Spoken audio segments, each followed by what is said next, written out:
இவர் இப்படி கேள்வி கேட்டது கூட நிச்சயமா கோவம் வரல. ஆனா அங்க இருந்தவங்க ஒருத்தவங்க கூட இதுக்கு சரியான பதில் சொல்லலையே அப்படின்னு நினைக்கும் போது தான் ரொம்ப கஷ்டமா இருக்கு.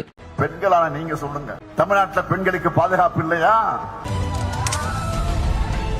கீழே தள்ளி படிக்கட்டுல மட்டும் போத வைக்கிறாங்க.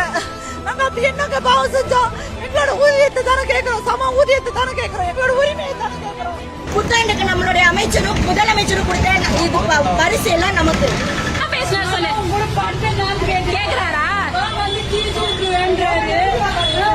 லாயர். நான் அப்பவே சொல்றேன், நாங்க லாயருங்க, இவங்களுக்காக வந்திருக்கேன், நாங்க கூட்டு போறோம்னு சொல்றேன். என்னையே சேர்த்து இழுத்து அப்பவே என் கையை இந்த கைய முடிச்சாங்க.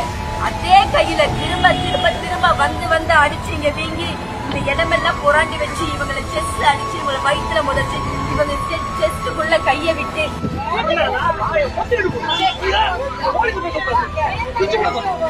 நைட்டெல்லாம் வச்சு அடிச்சுட்டு காலையில சோறு போடுறீங்களா? ரசிக்கல, வேதனையா இருக்கு. பெண்களுக்கு இந்த அரசாங்கம் பண்ண கொடுமையை பார்க்க முடியாத அளவுக்கு இருக்கு. இவ்வளவு கேவலமா ஒரு ஆட்சியை நடத்திட்டு பெண்கள் பாதுகாப்பா இருக்கீங்களான்னு எப்படிதான் உங்களால வெக்கமே இல்லாம இப்படி ஒரு கேள்வியை கேட்க முடியுது?